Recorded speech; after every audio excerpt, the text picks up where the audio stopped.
আসসালামু আলাইকুম, সবাই কেমন আছেন? আজকে আমি থানকুনি পাতা রান্না করা দেখাবো ইনশাল্লাহ। এই পাতাগুলো আমি সংগ্রহ করেছি ছাদ বাগান থেকে। এটা রান্না করার জন্য পেঁয়াজ কুচি, রসুন কুচি এবং কয়েকটি কাঁচামরিচ ফালি নিয়েছি। এবার আমি পাতাগুলো সুন্দর করে পরিষ্কার করে ধুয়ে কিছুটা কেটে নিয়েছি। এবার যাব রান্না করতে। প্রথমেই আমি একটা হাঁড়ি নেব, এটাতে আমি তেল দিয়ে দেব। আমি যেহেতু বোতল দিয়ে ঢালছি, সিপিওয়ালা বোতল, তাই একটু টাইম লাগছে।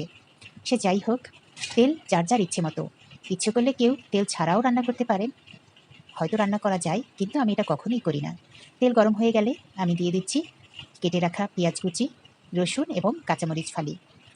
এই পর্যায়ে আমি এটাকে সুন্দর করে কষিয়ে দেব, এমনভাবে কষাবো যাতে করে কোনো কাঁচা গন্ধ না থাকে। তবে খেয়াল রাখতে হবে, এই যে আমি নাড়ছি, কোনোভাবেই যেন পেঁয়াজটা পুড়ে না যায়, সেদিকে খেয়াল রাখতে হবে। আবার এমন যেন না হয় যে পেঁয়াজটা কিছুটা শক্ত রয়ে যাচ্ছে, ভাঙছে না, এমনটাও যেন না হয়। এটা সবাই পারে, এটা বলার কিছু নেই, কিন্তু আমি যেটা করছি, যেটা দেখতে পাচ্ছেন সেটাই বলছি। এই মুহূর্তে আমি দিয়ে দেব কেটে রাখা পাতাগুলি। পাতাগুলি আমি দিয়ে দিচ্ছি। পাতাগুলো আমি কিছুটা কেটে নিয়েছি, কারণ খুব সহজে যাতে সিদ্ধ হয়ে যায়, না কাটলেও কোনো অসুবিধা নেই।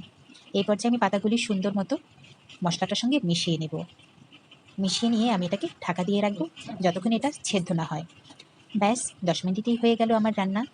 যদিও এটা আধা মিনিট রেসিপি, বলতে গেলে আমি আধা মিনিটেই বলতে পারতাম, কিন্তু রান্না বিটার বিষয়টা তো অন্যরকম। সে যাই হোক, আপনারাও এটা ট্রাই করতে পারেন। আজ এ পর্যন্তই।